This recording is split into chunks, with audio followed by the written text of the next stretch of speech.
जय हिंद स्टूडेंट्स, पहल अकेडमी में एक बार फिर से आपका बहुत बहुत स्वागत है। आज की वीडियो में हम बात करने वाले हैं क्लास 8 की एक्सरसाइज 12.3 के क्वेश्चन नंबर सेकंड के बारे में। क्या लिखा हुआ? Divide the given polynomial by the given monomial. यानी कि एक पॉलिनोमियल दिया हुआ है, ठीक है, उसको डिवाइड करना है किससे? मोनोमियल से। अब आपको पॉलिनोमियल पता होना चाहिए। पॉलिनोमियल वह टर्म होती है जिसमें एक या एक से अधिक क्या होते हैं? टर्म होते हैं। और मोनोमियल में क्या होता है? एक ही टर्म होता है। तो आप देखिए 5x² माइनस का 6x लिखा हुआ है, ये क्या है? ये पॉलिनोमियल है, एक से ज्यादा टर्म है। और 3x क्या एक ही टर्म है, तो ये क्या हो गया? मोनोमियल हो गया। तो हमें क्या करना है? मोनोमियल से पॉलिनोमियल को डिवाइड करना है। जैसे सेकंड वाले में देखिए पूरा का पूरा क्या लिखे हुए? 3 टर्म है ना इसमें, ये क्या हो गया? पॉलिनोमियल हो गया या ट्राइनोमियल हो गया। क्लियर? और ये बाई स्क्वायर का एक ही टर्म है, तो ये क्या हो गया? मोनोमियल हो गया। तो हमें मोनोमियल से अब समझ में आ गया होगा पॉलिनोमियल को क्या करना है? डिवाइड करना है। तो आइए देखते हैं, बहुत ही सिंपल है, इसमें घबराने वाली कोई भी बात नहीं है, आपको सब समझ में आएगा। देखिए पहला क्वेश्चन लिखा हुआ है 5x² माइनस का 6x bracket close divided 3x। यानी कि 3x से हमें इस पूरे को क्या करना है? डिवाइड करना है। क्लियर? सबसे पहले मैं क्या करूंगा? अपॉन के फॉर्म में लिखूंगा। तो 5x² माइनस का 6x अपॉन 3x, ये मैंने अपॉन के फॉर्म में लिख लिया। अब देखो ये 3x जो है ना 5x² के भी अपॉन में है और 6x के भी क्या है? अपॉन में है। तो अब मैं क्या करूंगा? इन दोनों को मैं अलग अलग अपॉन में लिख लूंगा। देखिए 5x² लिखा मैंने और अपॉन में 3x कर लिया, माइनस लगा था ऊपर, मैंने माइनस लगा दिया, 6x अपॉन 3x कर लिया। मैंने बताया ना ये 3x क्या है? 5x² के भी अपॉन में था और 6x के भी अपॉन में था। ये कॉमन है 3x दोनों के अपॉन में। मैंने क्या किया? अलग अलग लिख लिया, इससे कोई परेशानी नहीं होगी। इससे हमें क्या होगा? सोल्व करने में आसानी हो जाएगी। अब देखिए अलग अलग कर लिया। 5x² का मैं क्या कर लूंगा? फैक्टर कर लूंगा। तो 5x मल्टीप्लाई x हो गया। 6x का भी मैंने कर लिया, 2 मल्टीप्लाई 3x और 3x देख ही रहे हो, कोई दिक्कत? बीच में माइनस चल रहा था, बीच में माइनस चल ही रहा है, ठीक है, इससे कोई फर्क नहीं पड़ेगा। x से x कैंसिल, यहाँ पे देखिए 3 से 3 कैंसिल, x से x कैंसिल। ऊपर क्या बचा? 5 मल्टीप्लाई x, 5x हो गया अपन में 3। यहाँ पे क्या बचा? 2 अकेला बचा। अब देखिए 2 के अपन में कुछ नहीं है तो 1 है। अब देखिए ये क्या बन गए हैं? ये फ्रैक्शन बन गए कि नहीं बन गए? और फ्रैक्शन में सब्ट्रैक्शन कैसे होता है? एलसीएम लेके होता है, ये हमारा कॉमन सेंस है। तो अब देखिए 5x अपॉन 3 माइनस 2 अपॉन 1, 3 और 1 का हमने क्या लिया? एलसीएम लेंगे तो 3 आएगा, ठीक है। और ऊपर क्या बचेगा? 3 से 3 कैंसिल, तो 5x आ गया। 1 से 3 को काटा, 3 टाइम में गया, 3 का ऊपर 2 में मल्टीप्लाई हुआ 6 हो गया। तो क्या बचा मेरे पास? 5x माइनस का 6 अपॉन 3, यही है ना। अब बस मैंने इसमें कुछ नहीं किया, ऊपर से मैंने क्या कर लिया? 1 कॉमन ले लिया, अपन में 3 था, तो 5x माइनस का 6 हो गया, ठीक है। आप चाहे तो यहां पर भी छोड़ सकते हैं और चाहे यहां पर भी छोड़ दें, ये टर्म समझनी है ना। देखिए 5x माइनस के 6 में से मैंने 1 कॉमन ले लिया, 1 तो कॉमन ले ही सकता हूं, और अपॉन में क्या था? 3 था, तो 1 अपॉन 3 मैंने लिख दिया यहाँ पे। तो अंदर क्या बचेगा? ये पूरा का पूरा 5x माइनस का 6। जब इन दोनों को अंदर मल्टीप्लाई कर लोगे तो आपका यही आंसर आएगा। क्लियर? सेकंड वाला देखिए, सेकंड वाला क्या लिखा हुआ है? 3 बाई की पावर 8 माइनस का 4 बाई की पावर 6 प्लस का 5 बाई की पावर 4 डिवाइड बाई की पावर 4। बाई की पावर 4 से हमें इससे पॉलिनोमियल को डिवाइड करना है, तो मैंने अपॉन के फॉर्म में लिख लिया। सबसे पहला काम मुझे यही करना है। अब देखिए इसमें बाई की पावर 8 है, बाई की पावर 6 है, बाई की पावर 4 है। देखिए तो बाई की पावर 8 के अंदर बताइए बाई की पावर 4 शामिल है कि नहीं? बिल्कुल शामिल है। बाई की पावर 6 में भी बाई की पावर 4 शामिल है और ये बाई की पावर 4 है। तो मैं इन सब में क्या करूंगा? बाई की पावर 4 मुझे कॉमन टर्म आ रही है, तो मैं बाई की पावर 4 को पहले बाहर निकाल लेता हूं। तो देखिए मैंने इन तीनों टर्म में से मैंने क्या किया है? बाई की पावर 4 को बाहर निकाल लिया है। अब बाई की पावर 4 से मैं इन टर्म को क्या करूंगा? डिवाइड करूंगा।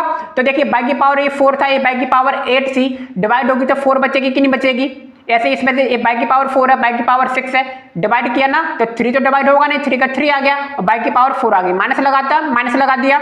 बाई की पावर 6 है, ये 4 है, बाई की पावर 2 बचेगा, 4 का 4 बचेगा, ठीक है। ये बाई की पावर 4 है, ये भी बाई की पावर 4 कट जाएगा, केवल 5 अकेला बचा, ठीक। 5 अकेला बचा ना, ब्रैकेट क्लोज। बाई की पावर 4 से बाई की पावर 4 कट गए, अंदर क्या बचा? 3 बाई की पावर 4 माइनस 4 बाई की पावर स्क्वायर प्लस का 5, यही आपका आंसर है। देखिए ये तो हो गया हमने कॉमन निकाल के। अब देखिए इसका दूसरा तरीका भी है जिसे आप सॉल्व कर सकते हैं। देखिए सेकंड मेथड मैंने नीचे लिखा हुआ है।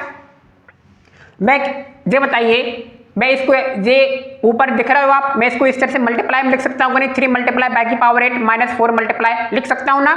अब देखिए मैंने बाई की पावर 4 को ये पहले वाले सवाल की तरह क्या किया है, तीनों टर्म के साथ अलग अलग लिख लिया है। देखिए बाई की पावर 4 तीनों के अपॉन में है ना, तो देखिए 3 मल्टीप्लाई बाई की पावर 8 अपॉन बाई की पावर 4 माइनस 4 मल्टीप्लाई बाई की पावर 6 अपॉन बाई की पावर 4 प्लस 5 मल्टीप्लाई बाई की पावर 4, ये मैंने लिख लिया है। समझ में आ गई होगी ना बात। आप देखिए इसमें क्या लग रहा है, मैं यहाँ पे देखिए ऊपर मिटा के कर रहा हूं थोड़ा सा। अब देखिए यहाँ पे आपको क्या दिख रहा है, यहाँ पे ये दिख रहा है ना बाई की पावर 4। अब देखिए यहाँ पे एक फॉर्मूला बन रहा है, क्या फॉर्मूला बन रहा है, देखिए 3 मल्टीप्लाई बाई की पावर 8 माइनस का 4, बताइए बन रहा है कि नहीं बन रहा है, माइनस 4 मल्टीप्लाई बाई की पावर 6 माइनस का 4, बताओ बन रहा है कि नहीं बन रहा है। ये है प्लस बाय 4 मल्टीप्लाई बाई की पावर 4 माइनस का 4, और कौन सा फॉर्मूला बन रहा है वो हम यहाँ पे लिख देंगे, ए की पावर m अपॉन ए की पावर n इक्वल टू ए की पावर m माइनस का n। क्लियर, ये फॉर्मूला लिख दिया। अब बताइए कि बच क्या रहा है अंदर, 3 मल्टीप्लाई बाई की पावर 4 माइनस 4 मल्टीप्लाई बाई की पावर 2 प्लस 5 मल्टीप्लाई बाई की पावर 0, बाई की पावर 0 बचेगा ना, 4 से 4 कट जाएगा, 0 आएगा। अब अगली स्टेप बस 3 बाई की पावर 4 माइनस 4 बाई की पावर 2 प्लस बाई की पावर 0 क्या होती है, 1 होता है, तो 5। बताइए वही आंसर आ गया कि नहीं आ गया। ठीक है, तो आप इस तरीके से भी कर सकते हैं, जो आपको ठीक लगे आप उससे कर लें। आइए इसके क्वेश्चन नंबर 3rd और 4th को भी देखें।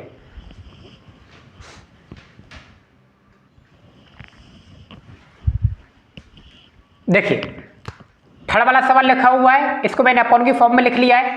क्लियर, अब देखिए क्या लिखा हुआ था, 8x की पावर 3 बाई की पावर 2 जेड की पावर 2 प्लस x की पावर 2 बाई की पावर 3 जेड की पावर 2 प्लस x की पावर 2 बाई की पावर 2 x की पावर 3। अब देखिए इन सब में कुछ कॉमन है वो हमें समझना है। देखिए इसमें x की पावर 3 है, इसमें x की पावर 2 है, x की पावर 2 है। x की पावर 3 के अंदर बताइए x की पावर 2 शामिल है कि नहीं, बिल्कुल शामिल है। तब देखिए x की पावर 2 तीनों में है, तो मैं x की पावर 2 को क्या ले लूंगा, मैंने कॉमन निकाल लिया, मैंने x की पावर 2। और देखिए इसमें बाई की पावर 2 है, इसमें बाई की पावर 3 है, और इसमें भी बाई की पावर 2 है। तो बताइए बाई की पावर 3 में बाई की पावर 2 तो है ही। क्लियर, तो बाई की पावर 2 देखिए तीनों में कॉमन है, मैंने बाई की पावर 2 लिख लिया, उसको ही कॉमन निकाल लिया। जेड की पावर 2, जेड की पावर 2, यहाँ पे जेड की पावर 3 है, तो देख रहे हो जेड की पावर 2 भी मैं क्या कर लूंगा, कॉमन निकाल लूंगा, यानी कि मैं इसको कॉमन निकाल के कर सकता हूं। क्या कॉमन आ रहा है ब्रैकेट के अंदर से, x की पावर 2 बाई की पावर 2 जेड की पावर 2 कॉमन निकल रहा है ना। मैंने बार बार कहा यहाँ पे देखिए आपको कॉमन सेंस यूज करना पड़ेगा और देखना भी है कि क्या क्या कॉमन निकल रहा है, इससे सवाल क्या होगा आपके लिए आसान हो जाएगा। अब देखिए कॉमन निकल रहा है, 8 तो बाहर लिखा ही था, मल्टीप्लाई का साइन लगा दिया, जो कॉमन हम ले रहे थे हमने बाहर लिख दिया। अब मैं क्या करूंगा, ब्रैकेट के अंदर वालों को इन सब से मैं डिवाइड करूंगा कि नहीं करूंगा, x की पावर 2 बाई की पावर 2 जेड की पावर 2 से मैंने इसको डिवाइड किया तो ये बना पूरी कट जाएगा। ठीक है, x की पावर 3 अकेला बचे, 1 अकेला बचेगा, क्या x की पावर 2 था, यहाँ पे बाई स्क्वायर कट गया, जेड स्क्वायर कट गया, x अकेला बचाना। ऐसे इन तीनों से मैं क्या करूंगा, इन तीनों को डिवाइड करूंगा, तब देख रहे हो x की पावर स्क्वायर पूरा कट जाएगा, जेड की पावर स्क्वायर भी पूरा कट जाएगा। बाई की पावर 3 है ना, और ये बाई की पावर 2 है, तो बाई अकेला बचा, 2 में से 3 2 कट जाएंगे ना, एक अकेला बाई बचा। ऐसे थर्ड वाले में देखिए x की पावर 2 से 2 कैंसिल, बाई की पावर 2 से 2 कैंसिल, यहाँ z की पावर 2 है, z की पावर q है, तो z की पावर 2 से z की पावर q काटना है, तो क्या करेंगे, 2 z कट जाएंगे, एक अकेला z बचा, तो अंदर क्या बचेगा, x बाय z, बीच में प्लस का साइन।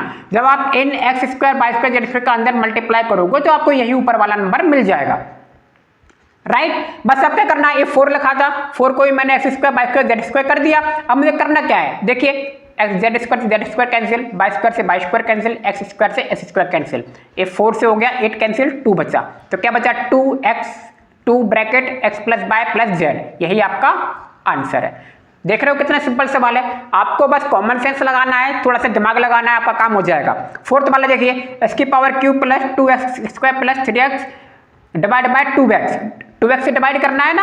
अब देखिए अब कॉमन सेंस लगाइए, ऊपर कुछ कॉमन आ रहा है, x तीनों में है ना, तो x कॉमन निकलेगा, लेकिन कितना निकलेगा, हमेशा देखिए कॉमन वही नंबर निकलता है जो सबसे छोटी पावर होती है, बड़ी पावर कभी भी कॉमन नहीं आएगी, क्योंकि छोटी पावर सब में शामिल होती है। जैसे कि x की पावर 3 आप कॉमन निकालना चाहे तो 3 तो इसमें है ही नहीं, लेकिन 3 के अंदर 2 भी शामिल है और 1 भी शामिल है। बात समझ में आ गई।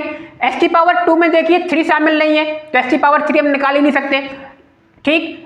और x की पावर 2 में लेकिन 1 शामिल है, तो सबसे छोटी पावर x की क्या है, 1 है, तो अब x अकेला कॉमन ले लेंगे, क्योंकि वो x की पावर 3 और x की पावर 2 दोनों में क्या है, शामिल होता है। तो x मैंने कॉमन ले लिया। अब देखिए x से मैं x की पावर 3 को डिवाइड करूंगा तो क्या आएगा, ये 3x है, ये 1x है, एक x कट गया, 2 बचेंगे। x की पावर 2 है, एक x कट जाएगा, 2x बचेगा, और 3x को जब x से काटेंगे तो x से x कैंसिल हो जाएगा, 3 अकेला बचेगा, ठीक है। जब x का अंदर मैं मल्टीप्लाई करूंगा तो यही मुझे ऊपर वाला नंबर मिल जाएगा। नीचे क्या था, 2 × x कर दिया मैंने। अब देखिए x से x क्या होगा, कैंसिल हो गया, तो अंदर क्या बचा, x² + 2x प्लस का 3/2 बचा कि नहीं बचा, यही आपका क्या है, अच्छा 2 बार लिख दिया मैंने, कोई बात नहीं, यही आपका आंसर है, राइट।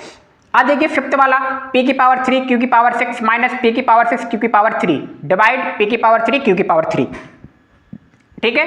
p की पावर 3 q की पावर 3 से डिवाइड करना है। अब देखिए ऊपर कॉमन आ रहा है, इसमें p की पावर क्या है, 3 है, इसमें p की पावर क्या है, 6 है, तो बड़ी वाली पावर तो वैसे भी कॉमन ही लेते, तो p की पावर 3 मैंने कॉमन निकाल लिया। अब देखिए यहाँ पे q की पावर 6 है या q की पावर 3 है, तो कौन सा आएगा, q की पावर 3 कॉमन आएगा, बड़ी पावर कॉमन आ ही नहीं सकती, तो p की पावर 3 q की पावर 3। अब इससे मैंने क्या किया, इसको डिवाइड किया, तो देखिए p की पावर 3 तो कट जाएगा, यहाँ पे q की पावर 6 है, यहाँ पे q की पावर 3 है, तो q की पावर 3 बचा कि नहीं बचा, तो वो अंदर आ गया ब्रैकेट के। यहाँ पर देखिए p की पावर 6 से p की पावर 3, p की पावर 3 से p की पावर 6 क्या हो जाएगा, कटेगा, 3 p कट जाएंगे, 3 p बचे, वो मैंने अंदर लिख दिए, q की पावर 3 से q की पावर 3 कैंसिल, तो अंदर क्या बचा, q की पावर 3 माइनस p की पावर 3 अपॉन में p की पावर 3 q पर लिखा था, कट गया ये, देख लो आप, तो अंदर क्या बचा, q की पावर 3 माइनस p की पावर 3, क्लियर, ये आपका आंसर आ गया। सेकंड मेथड भी देख लेते हैं। सेकंड मेथड में देखिए हमने क्या किया, p की पावर 3 अपॉन q की पावर 3 जो अपॉन में लिखा था, हम इसको क्या कर दिया, अलग अलग लिख दिया। शुरू में किया था ना फर्स्ट वाला सवाल, अलग अलग लिख दिया, अलग अलग अपॉन में कर दिया है। अब देखिए q की पावर 6 लिखा है यहाँ पे, देखिए p की पावर 3, यहाँ पे देखिए बोर्ड पे p की पावर 3 तो लिखा हुआ है, q की पावर 6 को मैं q की पावर 3 मल्टीप्लाई q की पावर 3 कर सकता हूँ कि नहीं, क्योंकि q की पावर 3 नीचे दिया हुआ है, तो काटने में आसानी होगी, q की पावर 6 को मैं इस तरीके से कर सकता हूँ कि नहीं, आप देख रहे होंगे। ऐसे ही मैंने p की पावर 6 को मैं p की पावर 3 मल्टीप्लाई p की पावर 3 कर सकता हूँ कि नहीं, q की पावर 3 लिखा हुआ है, क्योंकि काटने में आसानी होगी। देख q की पावर 3 से q की पावर 3 क्या होगा, कैंसिल हो गया, p की पावर 3 से p की पावर 3 कैंसिल हो गया। यहाँ पर भी देखिए p की पावर 3 से p की पावर 3 कैंसिल, और q की पावर 3 से q की पावर 3 कैंसिल, ऊपर क्या बचा, q की पावर 3 माइनस p की पावर 3, यही आपका क्या है, आंसर है। जैसा आपको मन करे वैसे आप सवाल बना सकते हैं, ठीक है। तो बहुत ही आसान है, बस आपको कैलकुलेशन आना चाहिए और आपको कॉमन निकालना आना चाहिए, तो आपके लिए सवाल बहुत ही आसान हो जाएंगे। उम्मीद है सवाल वीडियो जो समझ में आ गए होंगे। तो मिलते हैं नेक्स्ट वीडियो में, तब तक के लिए आप सभी का बहुत बहुत धन्यवाद, थैंक यू।